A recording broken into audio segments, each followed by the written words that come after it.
আসসালামু আলাইকুম ভাইয়াপুরা, কেমন আছো তোমরা সবাই? তোমাদের সকলকে স্বাগত জানাচ্ছি আমাদের অন্যরকম পাঠশালার ভেক্টর চ্যাপ্টারের টপিক 11 এ। আজকে আমরা ভেক্টর ক্যালকুলাস সম্পর্কে হালকা একটু জানবো এবং অল্প কিছু গাণিতিক সমস্যা, হয়তো একটা দুটো গাণিতিক সমস্যা দেখবো। এবং তোমার সাথে আছি আমি আরিফ আকাশ ভাইয়া পড়াশোনা করেছি ইবুটেক্স থেকে এইচএসসি 17 ব্যাচ, ভাইয়ার কলেজ হলো নরম কলেজ। আচ্ছা, এই যে ক্যালকুলাস মানে কি, ডিফারেন্সিয়েশন, ইন্টিগ্রেশন, এগুলো নিয়ে তোমরা খুবই বিশদভাবে ম্যাথে পড়বা, হায়ার ম্যাথে পড়বা, খুবই ভালোভাবে পড়বা। আবার তোমাদের সামনের চ্যাপ্টারগুলো, দ্যাট মিন্স গতিবিদ্যা যখন পড়বা ফিজিক্সে, তখনও দেখবা যে তোমরা এই ডিফারেন্সিয়েশন, ইন্টিগ্রেশন, ভেক্টর ক্যালকুলাস বা ক্যালকুলাসের জিনিসগুলো একটু একটু করে শিখবা। আমাদের এখানে যতটুকু প্রয়োজন তোমাদেরকে আমি ততটুকু দেখাবো, ইন ডিটেইলস আলোচনা তোমাদের ম্যাথের ভাইয়ারা করবে। তো এইসব নিয়ে তোমাদের টেনশন করার কিছু নেই, আমি হালকা করে জাস্ট একটুখানি ডিফারেন্সিয়েশন, একটুখানি ইন্টিগ্রেশন আইডিয়া দিয়ে যতটুকু আমার ভেক্টরের জন্য প্রয়োজন ততটুকু তোমাদের সাথে শেয়ার করবো। তো চলো কথা না বাড়িয়ে আমরা শুরু করে দিই। আচ্ছা, দেখো এখানে একটা কার্টুন লাগানো আছে, তাই তো? টম এন্ড জেরি সবাই চিনি, তাই না? এবং দেখো দুইটা গ্রাফ দেওয়া আছে, একটা হচ্ছে কি মূলবিন্দুগামী বা মূলবিন্দুগামী বলা যাবে না, সরল রেখা, এটা হচ্ছে বক্ররেখা। আচ্ছা, ঘটনা কি আসলে, কিসের ভিতরে কি, তাই না? আচ্ছা বুঝাই, দেখো টম আর জেরি দুটা খুবই ফেমাস ক্যারেক্টার। ধরো টম একটু বোকা, জেরি একটু চালাক। এখন টমও টাকা জমায়, জেরিও টাকা জমায়। কিভাবে? আমাদের এই গ্রাফের আমি যে কাজটা করেছি, তোমাদের এক্স অক্ষ বরাবর আমি রাখছি টাইম, আর ওয়াই অ্যাক্সিস বরাবর আমি রাখছি টাকার পরিমাণ। ঘটনাটা এখন খেয়াল করো। ধরো আমি এটা একটু ভাগ করে তোমাদেরকে দেখাই। এটা 1 বছর, 2 বছর, 3 বছর, 4 বছর, ইয়ারে রাখছি আমরা, হ্যাঁ। আর টাকা মনে করো টাকাতেই রাখছি, 5 টাকা 10 টাকা এরকম। ধরো টাকার পরিমাণটা টমের ক্ষেত্রে, টম টাকা জমায়, হ্যাঁ, একই রেটে টাকা জমায় সে। অর্থাৎ প্রতি মনে করো 1 বছরে সে যতটুকু টাকা মনে করো জমা করে, পরবর্তী 1 বছরেও ততটুকু টাকা জমা করে, পরবর্তী 1 বছরেও ততটুকু টাকা, পরবর্তী 1 বছরেও ততটুকু টাকা, মানে একই রেটে রেটে রেটে রেটে সে টাকা জমা করে। ধরো টমের টাকা 1 বছর পরে 10 টাকা, 2 বছর পরে মনে করো যদি তার দ্বিগুণ হয়, যদি 20 টাকা হয়, 3 বছর পরে যে একই রেটে রেটে পাবে। মানে ও সবসময় একই অনুপাতে মনে করো টম টাকা জমাইতেছে, খুব ভালো কথা। এটা হচ্ছে টমের গ্রাফ। আর এইটা মনে করো জেরির গ্রাফ। এই সেকেন্ডটা, একটা হচ্ছে আমাদের টমের গ্রাফ আর একটা হচ্ছে আমাদের জেরির গ্রাফ, দুইটা আলাদা আলাদা। দেখো জেরির ক্ষেত্রেও জেরিও কি করতেছে, সেও টাকা জমাইতেছে বছর বছর, কিন্তু টম যদি দ্বিগুণ হারে না, মনে করো প্রথমে 10 টাকা, তারপর 20 টাকা, তারপর 30 টাকা, তারপর 40 টাকা, এভাবে টাকা দিয়ে জমায়। জেরি মনে করো প্রথমে 10 টাকা, তারপরে 30 টাকা, তারপরে 60 টাকা, মানে বেশি বেশি করে করে টাকা জমাচ্ছে। ধরো টম প্রতি বছরে ধরো তোমার হচ্ছে কতটুকু, তোমার দ্বিগুণ করে করে টাকা জমায়, কিন্তু জেরি মনে করো প্রতি বছরে 3 গুণ 3 গুণ করে জেরির টাকা জমানোর পরিমাণ বেশি। এটা আমরা কিন্তু এই যে কথাবার্তাগুলো বললাম, এই জিনিসগুলো তোমাকে, যদি আমি তোমাকে একটা গ্রাফ দিয়ে দিই, তুমি গ্রাফ দেখেই ডিরেক্টলি বলে দিতে পারবা যে টম আর জেরির ভিতরে কে বেশি পরিমাণে মনে করো লাভ করতেছে বা কে বেশি পরিমাণে টাকা জমাইতেছে। তবে আমি জিজ্ঞেস করি যে এই গ্রাফটা থেকে যে টম আর জেরি দুজনের টাকা জমানোর পরিমাণ দেখানো হয়েছে বছর বছর সাপেক্ষে, 1 বছর, 2 বছর, 3 বছর, 4 বছর, এভাবে দেখানো হয়েছে। এই গ্রাফটা দেখে জাস্ট তুমি ভাইয়াকে বলো যে টম আর জেরির ভিতরে কে তাড়াতাড়ি লাভবান হবে, কে বেশি টাকা জমাইতে পারতেছে। তোমরা উত্তরে বলবা কিন্তু জেরি। কেন? জেরির টাকা জমানোর রেটটা বা হারটা ক্ষেত্রে বেশি। কি করছো ঘটনাটা তোমরা? তোমরা যে কাজটা করেছো এখানে, তোমরা জেরির ক্ষেত্রে দেখতেছো জেরির এই যে গ্রাফটা, সরলরেখাটার ঢাল বেশি, আর টমের ক্ষেত্রে এই সরলরেখাটার ঢালটা কি কম। তো ঢাল আবার কি ভাইয়া? আচ্ছা ঢালটা আগে একটু তোমাদের সাথে আলোচনা করি, ঢালটা একটু আলোচনা করে নি, তারপর তোমাদের এটা বুঝাই। দেখো তাকাও, ভালো করে দেখো। মনে করো এই একটা গ্রাফ, এক্স অক্ষ, এদিকে দিলাম হচ্ছে ওয়াই অক্ষ, এক্স অক্ষ ওয়াই অক্ষ, দুটো গ্রাফ দেখালাম।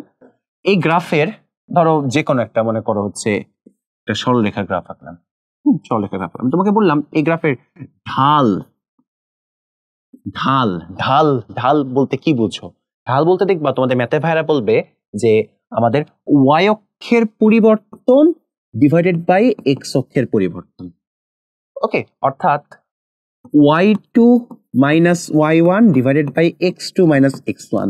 আর এভাবে বলে তোমার কতটুকু তুমি উঠছো, উঠা ভার্সেস হাঁটা, এইভাবে তারা ব্যাখ্যাটা দেয়। মানে ধরো একটা মানুষ সাপোজ এই পয়েন্ট থেকে ও এইখানে যাবে, ওকে কি করতে হবে বলতো? এইখান থেকে x1 হাঁটা শুরু করতে হবে, ওকে এতটুকু পর্যন্ত হাঁটতে হবে, x2 পর্যন্ত হাঁটতে হবে। তোকে হাঁটতে হয়েছে কতটুকু? টোটালটা এতটুকু x2, এতটুকু x1, তাহলে ওকে হাঁটতে হয়েছে কতটুকু? এতটুকু জায়গা, দ্যাট মিনস কি x2 মাইনাস x1, ওকে হাঁটতে হয়েছে x2 মাইনাস x1। এর ফলে উঠছে কতটুকু? ও ছিল প্রথমত এই পজিশনে, পরে ও এই পজিশনে গেছে, অর্থাৎ ও এখানে ছিল y1 এ, এখন আসছে y2 তে, ও উঠছে কতটুকু বলতো? y2 minus y1।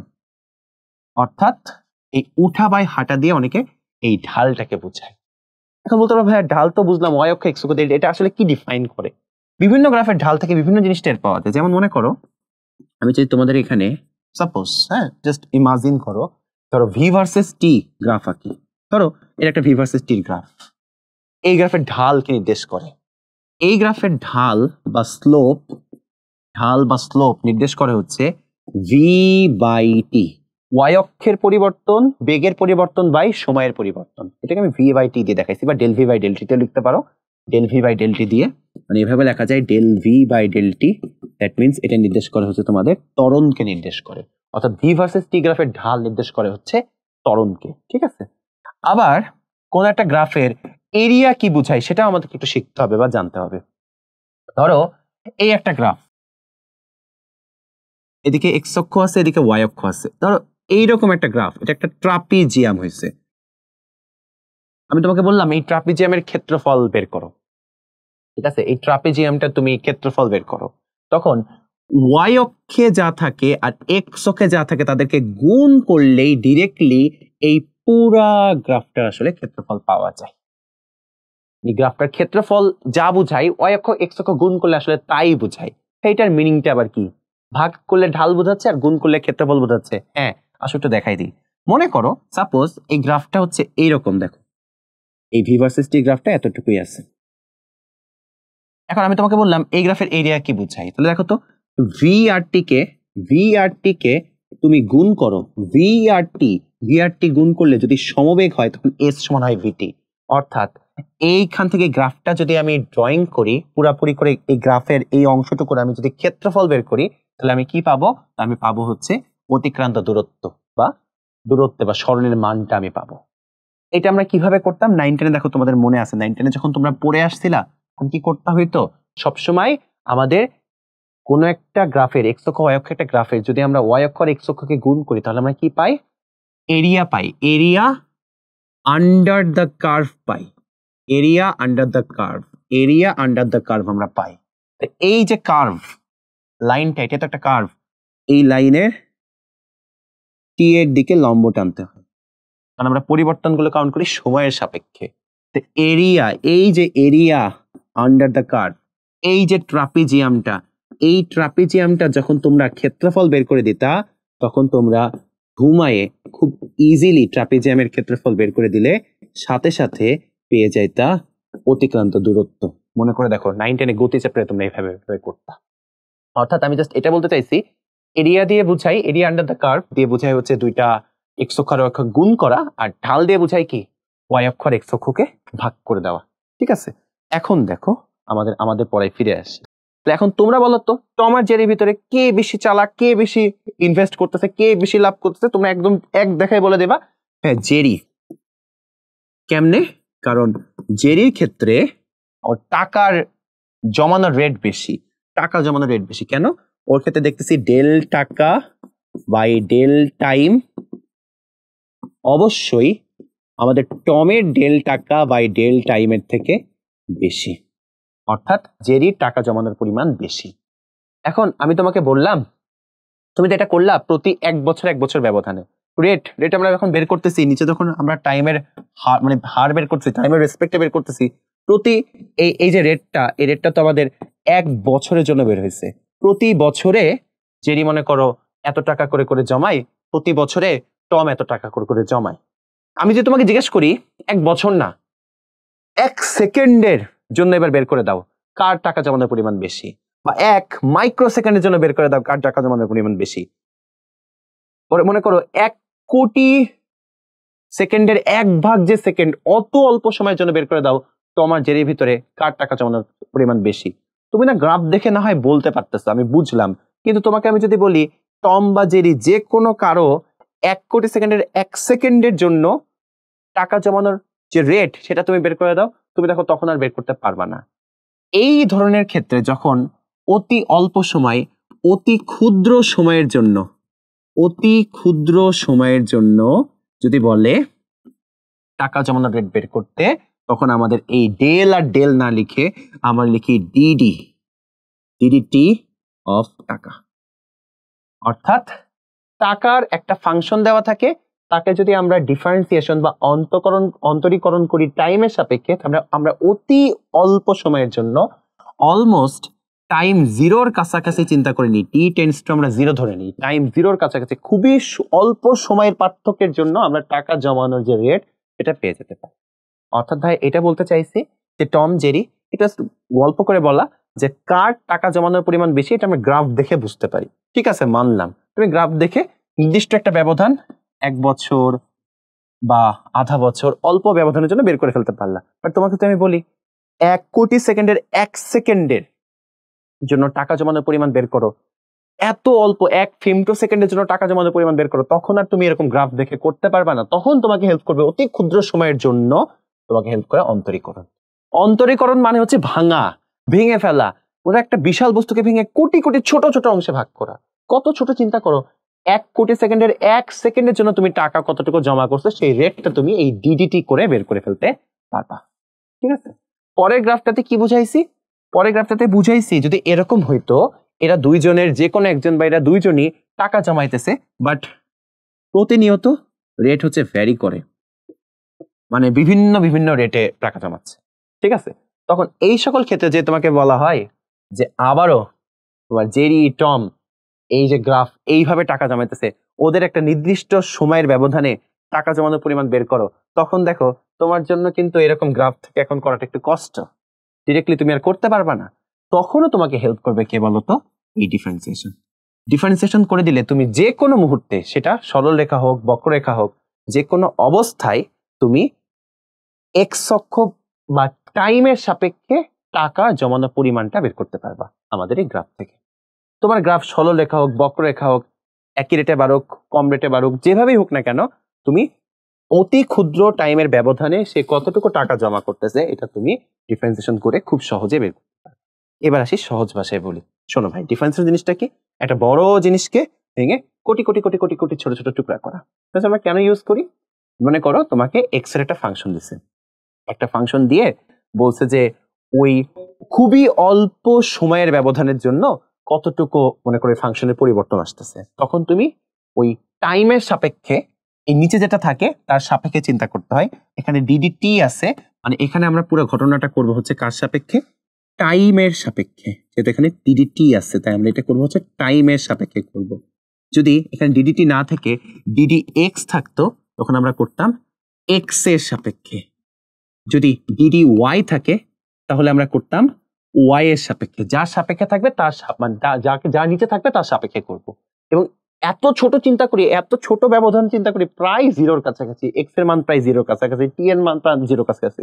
অত অল্প সময়ের ব্যবধানে আমাদের কতটুকু টাকা জমায়, কতটুকু কোনো কিছুর মান বাড়ে, কতটুকু ফাংশন চেঞ্জ হয়, এগুলো আমরা ডিফারেন্সিয়েশন করে বের করতে পারি। That's it. আর বলবো না ভাই, এগুলো নিয়ে তোমাদের ম্যাথের ভাইয়েরা পুরা 2-3 ক্লাস নিয়ে আস্তে আস্তে করে সুন্দর করে ড্রাইভ করে করে বুঝাবে। তুমি আপাতত জেনে রাখো ডিফারেন্সিয়েশন মানে ভেঙে ফেলা, ভেঙে ভেঙে কোটি কোটি টুকরাই ভাগ করা। আচ্ছা, ডিফারেন্সিয়েশনে অল্প কিছু ফর্মুলা আমাদের ফিজিক্সের জন্য লাগবে, বেশি কিছু লাগবে না। দেখো, সাপোজ মনে করো DD x of X to the power N, এরকম কিছু থাকে তখন হবে N x to the power N minus 1, সেটাই মুখস্থ করে ফেলতে পারো। তারপর মনে করো ডিডি এক্স অফ একটা কনস্ট্যান্ট, এটা হয়ে যাবে 0। তারপর ডিডি এক্স অফ মনে করো এম এক্স এম এক্স, এটা হবে M DD x of X. Then তুমি আবার করবা। তোমাদের ফিজিক্সের জন্য ছোটখাটো করে এইগুলো পড়লেই হয়, তারপর DD x of sine x সমান আসে কজ এক্স, তারপর ডিডি এক্স কজ এক্স আসে সাইন এক্স। আমি একটা একটা করে তোমাদেরকে বুঝাই দিই, টেনশন করার কিছু নাই। দেখো প্রথমটা কি বলছি, মনে করো DD x of X to the power N. হ্যাঁ, সাপোজ মনে করো ডিডি এক্স এক্স এর সাপেক্ষে ডিফারেন্সিয়েশন করতেছি ধরো এক্স স্কোয়ারের, তাহলে এন মানে পাওয়ারটা সামনে চলে আসবে, সামনে নিয়ে আসো এক্স, এবার আসবে এন মাইনাস ওয়ান, 2 মাইনাস 1, এই যে পাওয়ার 2 ছিল, তাহলে কি হবে দেখো তো 2x হবে।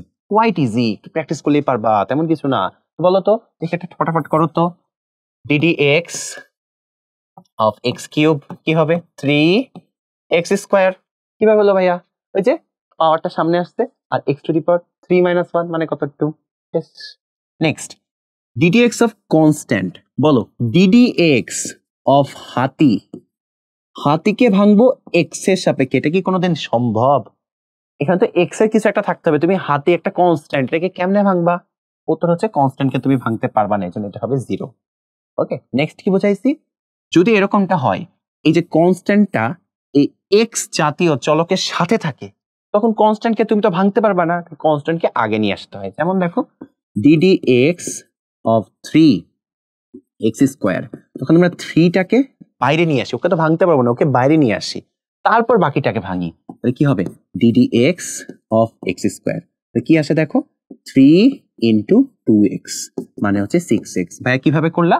দেখো dd x of x square আবার 2x এর সাথে 3 গুণ করলে 3 দুগুণে কত চলে আসবে?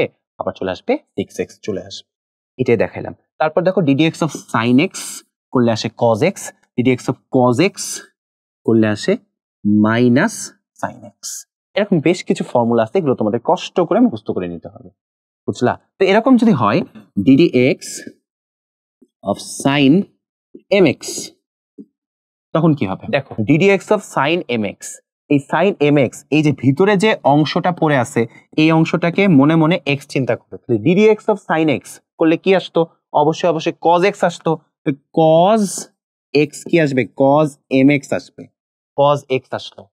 এখন মনে মনে বলো এটা কি এক্স ছিল? না, উত্তর হচ্ছে এটা এম এক্স ছিল। এম এক্স কে আবার ভাঙতে হবে, আবার ডিফারেন্সিয়েশন করতে হবে, তাহলে এম এক্স কে যদি আমরা ডিফারেন্সিয়েশন করি dd x of m x, তাহলে পড়ে থাকে কি দেখো তো এম পড়ে থাকে, m DD x of x, এটা পড়ে থাকে এম, কারণ ডিডি এক্স অফ এক্স করলে এই ভ্যালুটা আসে কত 1 চলে আসে, অনেকটা কাটাকাটির মতো। চাইলে তুমি একটু চালাকি করে দুষ্টামি করে এরকম কেটে দিতে পারো, পরীক্ষার এভাবে কাটো না আবার, এটা দেখানোর জন্য বলছি আর কি। তাহলে দেখো sine m x cos m x করছো, তারপরে ওই এম এক্স এর আবার ডিফারেন্সিয়েশন করলে এক্সট্রা পরে আসে কি এম আসে, ওই এমটাকে তোমাকে আবার কোথায় নিয়ে আসতে হবে? সামনে নিয়ে আসতে হবে। এগুলো তোমরা শিখবা, টেনশন করার কিছু নেই, তোমাদের ম্যাথের ভাইরা খুব সুন্দর করে এগুলো শিখিয়ে দিবে, একদমই টেনশন করো না। তোমরা জাস্ট আমার থেকে এতটুকু জেনে নাও, অন্তরীকরণ মানে হচ্ছে ভেঙে ফেলা, অতি অল্প সময়ের ব্যবধানে কোনো কিছুর চেঞ্জ বের করা যায়, কোনো কিছুর পরিবর্তন বের করা যায়। আর এখানে আমি ঢাল দিয়ে দেখাইছি হচ্ছে নর্মালি আমরা কি করি, কিছুর হার বের করি আর গুণ করলে আমরা কোনো কিছুর ক্ষেত্রফল পাই, এই ক্ষেত্রফল থেকে আমরা কোনো কিছুকে গুণ করতে হয়, ওয়াই অক্ষর এক্স অক্ষরে যেটা থাকে সেটাকে গুণ করলে আমরা মেইনলি ক্ষেত্রফলটা পাই। এরপরে কিছু ফর্মুলা দেখাই দিলাম, এবার আসবে সমাকলন, এটা হচ্ছে ইন্টিগ্রেশন, এটা ছিল ডিফারেন্সিয়েশন, আর এটা হচ্ছে কি বলতো ইন্টিগ্রেশন। ইন্টিগ্রেশন মানে কি, ডিফারেন্সিয়েশনে তুমি কোটি কোটি টুকরা করছিলা, মানে ডিফারেন্সিয়েশনের কাজ ছিল কি, এক কথায় বলতে গেলে ডিফারেন্সিয়েশন ছিল হচ্ছে ভাঙা, এটাকে ভাঙছো, কোটি কোটি টুকরা করছো। আর ইন্টিগ্রেশন মানে হচ্ছে গড়া, এটাকে তুমি ওই ভাঙা ভাঙা টুকরাগুলোকে আবার গড়ে আবার সে আগের জিনিসটা বানাবা। ধরো এই ক্যালকুলেটরটাকে ভেঙে আমি কোটি কোটি টুকরা করছি, ওই কোটি কোটি টুকরাকে আবার জুড়ে দিবে হচ্ছে তোমাকে ইন্টিগ্রেশন। এখানে ঘটনাটা কি খুব ছোট্ট করে বলি তোমাদেরকে, দেখো মনে করো তোমাদেরকে ভাইয়া বললাম যে এইদিকে মনে করো বেগ আছে, এদিকে সময় আছে, এবং ভি ভার্সেস টি গ্রাফটা হচ্ছে এইরকম, এটা একটা ট্রাপিজিয়াম হয়েছে, দিয়ে বললাম যে এই ক্ষেত্রে অতিক্রান্ত দূরত্ব কত, তুমি একদম ফটাফট অতিক্রান্ত দূরত্ব বের করে ফেলতে পারবা, কোনো ঝামেলা নাই। কিভাবে বের করবা দেখো, ওয়াই অক্ষ এক্স অক্ষ গুণ করো, ভিটি গুণ করলে হয় এস, এটাই তো অতিক্রান্ত দূরত্ব, এটা হবে কি ট্রাপিজিয়ামের ক্ষেত্রফল হবে। ট্রাপিজিয়ামের ক্ষেত্রফল কি হাফ ইন্টু সমান্তরাল বাহুদ্বয়ের যোগফল ইন্টু উচ্চতা, যেখানে এটা একটা সমান্তরাল বাহু, এটা একটা সমান্তরাল বাহু, আর তাদের মধ্যবর্তী দূরত্বটাই উচ্চতা h। আরামসে তুমি ভ্যালু বের করে ফেলতে পারবা। কিন্তু যদি এরকমটা থাকে ভিটি দিয়েই আমি তোমাকে এই রকম একটা গ্রাফ দিই, বলি এই গ্রাফের ক্ষেত্রফল বের করো বা এই ক্ষেত্রে অতিক্রান্ত দূরত্ব বের করো, এটা তুমি করতে পারবে না। এই ক্ষেত্রে আমাদেরকে হেল্প করে ইন্টিগ্রেশন। ইন্টিগ্রেশন হেল্প করে তখন যে কাজটা আমরা করি, এটাকে আগে এরকম আবদ্ধ করে নিই। টাইমের সাপেক্ষে যেহেতু পরিবর্তন হচ্ছে, তাই টাইমের দিকে লম্ব টেনে এরকম আবদ্ধ করে নিই। আবদ্ধ করে নিলে এটা একটা দেখো আবদ্ধ এরিয়া আন্ডার দ্য কার্ভ, একটা আবদ্ধ জায়গা হয়ে যায়। এটাই এখানে দেখাইছি। এই যে y সমান এফ অফ এক্স, এটা একটা ফাংশন ছিল, এই যে y সমান এফ অফ এক্স এর কতটুকুর ভিতরে এরিয়া বের করবো। আমার টার্গেট হচ্ছে এইখান থেকে শুরু করে এতটুকু, দ্যাট মিনস এ থেকে বি হচ্ছে লিমিট, এ হচ্ছে লোয়ার লিমিট আর বি হচ্ছে আপার লিমিট। অর্থাৎ বলে দেয় না যে 2 থেকে 5-এর ভিতরে এরিয়া বের করো, 5 থেকে 10-এর ভিতরে কাজ করো, তোমাকে দুইটা লিমিট বলে দেয় না, ইন্টারভাল বলে দেয় না। অর্থাৎ তুমি এইখান থেকে এই এতটুকুর ভিতরে এই যে গ্রাফটার জন্য কতটুকু এরিয়া হচ্ছে সেটা বের করবা। এখন দেখো এটা কিভাবে করবে, এটা তো একটা মনে করো আমাদের জানা কোনো ক্ষেত্রফল না, এটা তো বৃত্ত না, এটা তো ট্রাপিজিয়াম না, এটা তো স্কোয়ার না, এটা তো আয়তন না, এটা তো রম্বস না, কিভাবে করব? এই সকল অনিয়মিত শেপ বা নিয়মিত যে কোনো শেপ থাকুক না কেন, সব ক্ষেত্রে ইন্টিগ্রেশন করে ফেলা যায়। ইন্টিগ্রেশন কি করে?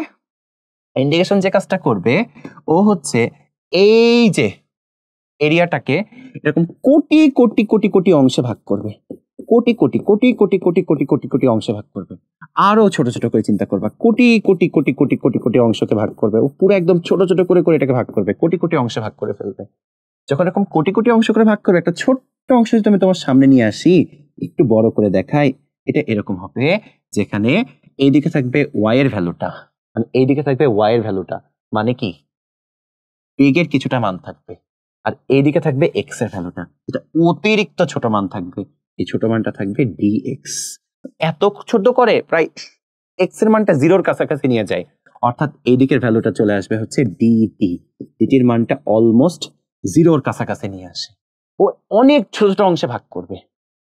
যখন ও মানে ইন্টিগ্রেশন যখন করার সময় যখন তোমরা এরকম অনেক ছোট ছোট অংশে ভাগ করবে, তখন লাভটা কি হবে দেখো, এই শেপটা অলমোস্ট একটা আমাদের আয়তর মতো হয়ে গেছে, আয়ত ক্ষেত্রের মতো শেপটা হয়ে গেছে। এখন আয়ত হইলে তোমাকে যদি আমি বলি যে তুমি আমাকে এখন এরিয়া বের করে দাও, তুমি ভাই এটা তো আমি এখন পারি। আয়তের এরিয়া কি দৈর্ঘ্য ইন্টু প্রস্থ, তো কত হবে ভি ইন্টু ডিএক্স, মানে কি ভি ইন্টু ডিটি। এটাই তো আমাদের ভি ভার্সেস টিতে কি হবে ভি ইন্টু ডিটি। তাই কেন হলো এই যে y into dx, y into dx, দৈর্ঘ্য ইন্টু প্রস্থ, ওয়াই ইন্টু ডিএক্স, এই যে ওয়াই ইন্টু ডিএক্স। বাট এটা তো ছোট্ট একটা আয়তের জন্য করছি, এরকম আয়ত কত আছে, কোটি কোটি আছে, সবগুলোকে সামেশন করবা। আর ইন্টিগ্রেশনে সামেশন সাইনটাকে আমরা সামেশন, ইন্টিগ্রেশনের সামেশন সাইনটাকে আমরা এইভাবে প্রকাশ করি, এটা হচ্ছে ইন্টিগ্রেশনের সাইন। ঠিক আছে, ইন্টিগ্রেশনের যে সাইনটা এটা হচ্ছে সামেশনের মতোই অলমোস্ট। এবং যখন তুমি এরকম ইন্টিগ্রেশন সাইন দিয়ে দিবা, তখন কি করে ফেলবে, কোটি কোটি যতগুলো টুকরো আছে সবগুলোকে একসাথে সামেশন করে তোমাকে ওভারঅল একদম লাস্টে একটা সুন্দর করে এরিয়া জানাই দিবে। এটাই হচ্ছে ইন্টিগ্রেশনের পাওয়ার। ও কোটি কোটি ছোট ছোট টুকরাকে যোগ করে পুরো একটা বড় এরিয়া তোমার সামনে বের করে নিয়ে আসবে। তাহলে এই যে এ আর বি দিছিলাম, এটার লাভটা কি হলো, ও কতটুকু ইন্টিগ্রেশন করবে, ও শুরু করবে কাজ করা এ থেকে, শেষ করবে কথায় যে কাজ বিতেছে। কাজ শুরু করবে লোয়ার লিমিট এ থেকে, শেষ করবে কাজ কোথায় বি থেকে। মানে ও যখন এরকম কেটে কেটে কোটি কোটি টুকরা করে কাজ করা শুরু করবে, ও এখান থেকে টুকরা করে কাজ করা শুরু করবে না, ও কাজ শুরু করবে ঠিক এ থেকে, এ থেকে এরকম কোটি কোটি কোটি কোটি কোটি কোটি কোটি টুকরা করে কাজ শেষ করবে বি পর্যন্ত। এই পুরা অংশটার এরিয়া ও তোমাকে বের করে দেবে। এই হচ্ছে আমাদের ইন্টিগ্রেশন, এবং ইন্টিগ্রেশন নিয়ে ইন ডিটেলস আলোচনা তোমাদের ম্যাথের ভাইয়েরা করে দিবে। ঠিক আছে, এই যে এখানে কেন F of B minus F of A হচ্ছে, এই জিনিসগুলো সব কিছু তোমরা সুন্দর মতো জানতে পারবা, টেনশন করার কিছু নেই। আমরা চলো আপাতত আমাদের পড়াশোনার দিকে আগাই। আচ্ছা, তাহলে ডিফারেন্সিয়েশন বা অন্তরীকরণ এটা আমরা কেন করি বলতো? এক্স অক্ষ বা ওয়াই অক্ষ বা জেড অক্ষ, যে কোনো একটা অক্ষের সাপেক্ষে কোন একটা ফাংশনের পরিবর্তনের হার বের করার জন্য। যেমন এতক্ষণ আমরা টাইমের টাইমের সাপেক্ষে বা টাইমের কতটুকু পরিবর্তনের সাপেক্ষে আমাদের টাকা জমানো, মানে টম আর জেরি টাকা জমাইতেছিল, ওই টাকার যে ফাংশনের যে হারটা, যে টাকা তারা কত রেটে জমাচ্ছে সেটা আমরা ডিফারেন্সিয়েশন দিয়ে বের করছিলাম। সেই ক্ষেত্রে আমরা অতি ক্ষুদ্র সময়ের ব্যবধানেও আমরা কিন্তু বের করতে পারছিলাম, ঝামেলা হয় নাই। এখন ঝামেলা হবে কোথায় দেখো, মনে করো এক চলক বিশিষ্ট একটা ফাংশন আছে এফ অফ এক্স, দ্যাটস কুল, কোনো সমস্যা নাই। একটাই চলক, এক্স অক্ষ বরাবর বা ওয়াই অক্ষ বরাবর কোন একটা মনে করো লেখচিত্র আছে, দ্যাটস ওকে। বহু চলক বিশিষ্ট ফাংশন থাকলে ভাই ঝামেলা হয়ে যাবে। কেন ঝামেলা হবে দেখো, যেমন মনে করো এটা হচ্ছে একটা রুম, বুঝছো? এই যে কিউব শেপ দেখো, দেখতে পাচ্ছ তোমরা এখানে একটা যে কিউব শেপ দেখতে পাচ্ছ, একটু ভালো করে তাকালে হয়তো বা বুঝবা। এই যে দেখো একটা কিউব শেপের একটা শেপ আছে, কিছুটা ভিজিবল। আমি ইচ্ছা করে হালকা কালার দিয়ে আঁকছি, এখন একটু গাঢ় কালার দিয়ে হালকা দেখাই দিই। একটা কিউব শেপের একটা রুম মনে হচ্ছে ভিজিবল, এটা একটা রুম। এই রুমের ভিতরে আমাদের এই যে কমলা কালারটা হচ্ছে টেম্পারেচারের ফাংশন, টেম্পারেচার তাপমাত্রার ফাংশন। তাপমাত্রা কিন্তু একটা স্কেলার রাশি, হ্যাঁ, তাপমাত্রা কিন্তু কখনোই ভেক্টর না, এটা মাথায় রাখবা। তাপমাত্রা হচ্ছে নিজে একটা স্কেলার রাশি, এটা একটা তাপমাত্রার ফাংশন, খুব ভালো কথা। এবং এটা 3D ফাংশন। 3D মানে হচ্ছে 3D বলতে বুঝেছি এক্স অক্ষেও মান আছে, এই যে এক্স এও মান আছে, ওয়াই এও মান আছে, আবার কি জেড এও মান আছে, দেখেই বোঝা যাচ্ছে 3D। এখন যদি আমি তোমাকে বলি এই যে তাপমাত্রাটা, এইটার বৃদ্ধির হার বের করো, তাপমাত্রার বৃদ্ধির হার বের করো। আমাদের রুমের যে এক্স অক্ষ ওয়াই অক্ষ জেড অক্ষ আছে, এই যে তাদের যে অবস্থান আছে, যে সরণগুলো বা এক্স অক্ষ ওয়াই অক্ষ জেড অক্ষ যে অবস্থান আছে, অবস্থানের সাপেক্ষে তুমি আমাকে তাপমাত্রার পরিবর্তনের হারটা বের করো। মানে মনে করো এইখানে তাপমাত্রা এই অবস্থানে কেমন, এইখানে অবস্থানে কেমন, এই অবস্থানে কেমন, এই অবস্থানে কেমন, এগুলো বের করে দাও। তুমি দেখবে বিপদে পড়ে যাবা, কারণ এখানে কিন্তু এক্স অক্ষ ওয়াই অক্ষ জেড অক্ষ প্রতি অক্ষ বরাবরই কি আছে, তাপমাত্রার মান আছে।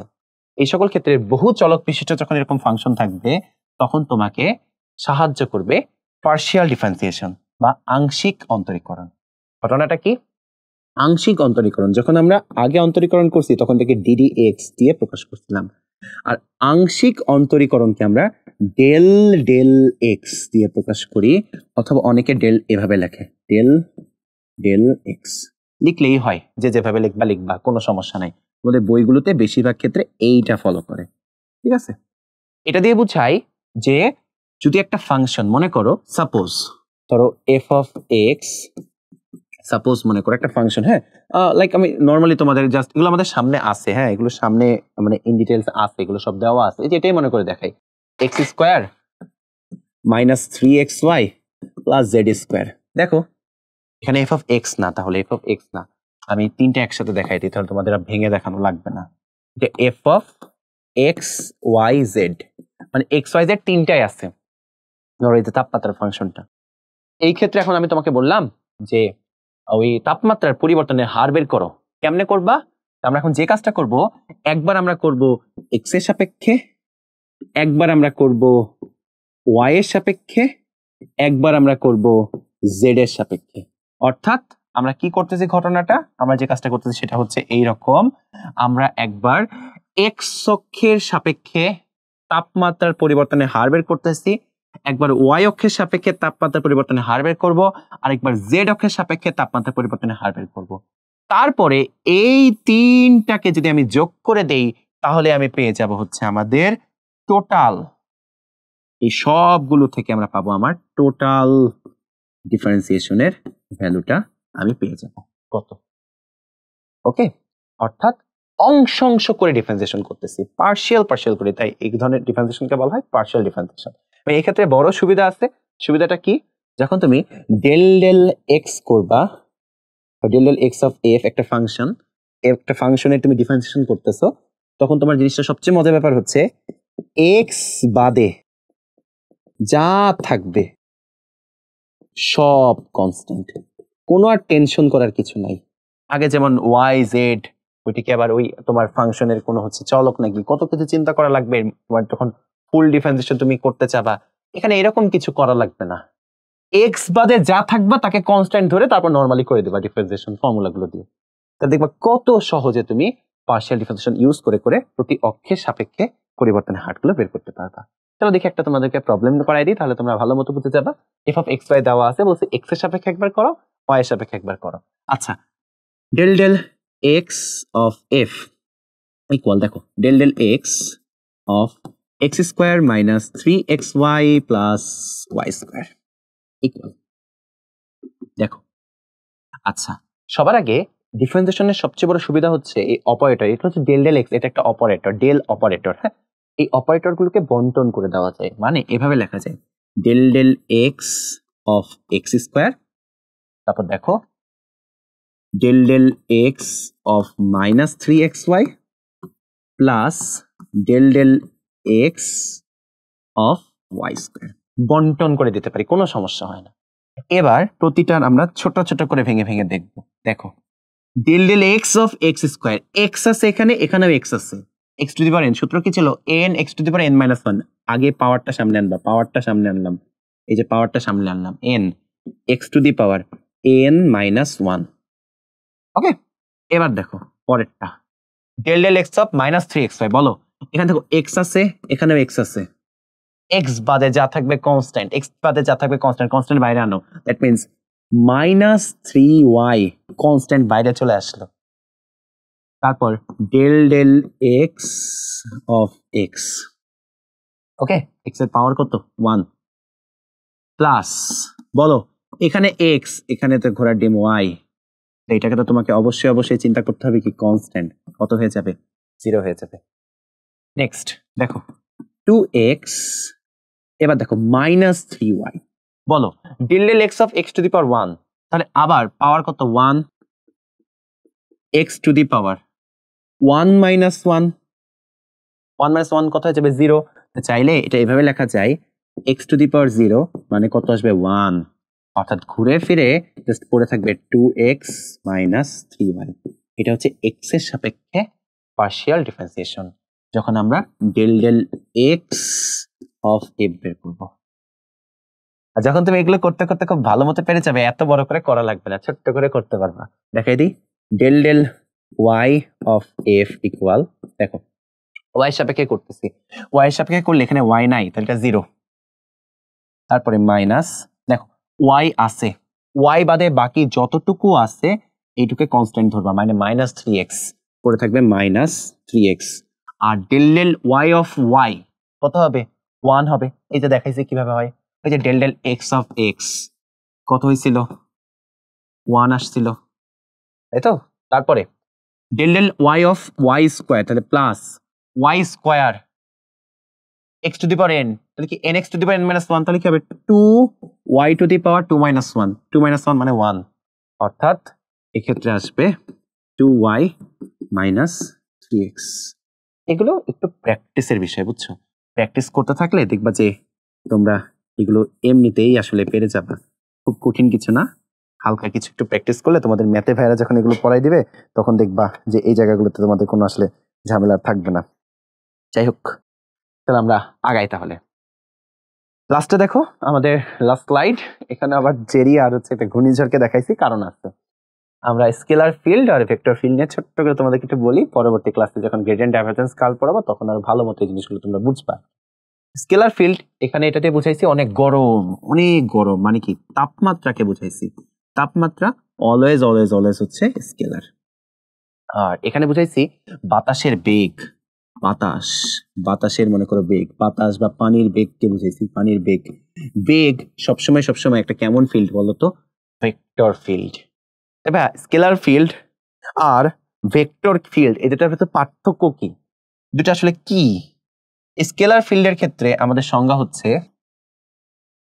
যে ফিল্ডের প্রতিটা বিন্দুকে অনলি মান দিয়েই, শুধুমাত্র মান দিয়েই আমরা প্রকাশ করতে পারি ওই ফিল্ডকেই বলে স্কেলার ফিল্ড।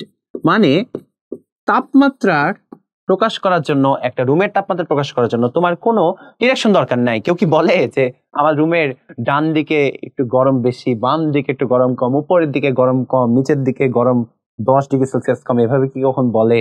তাপমাত্রা একটা স্কেলার রাশি, একটা রুমের ক্ষেত্রে জাস্ট তাপমাত্রা একটা মান থাকে, এরকম কোনো দিক থাকে না। প্রতিটা পয়েন্টে তাপমাত্রাকে জাস্ট মান দিয়ে প্রকাশ করা যায়, দিক লাগে না। কিন্তু ভেক্টর ফিল্ডের সংজ্ঞা হচ্ছে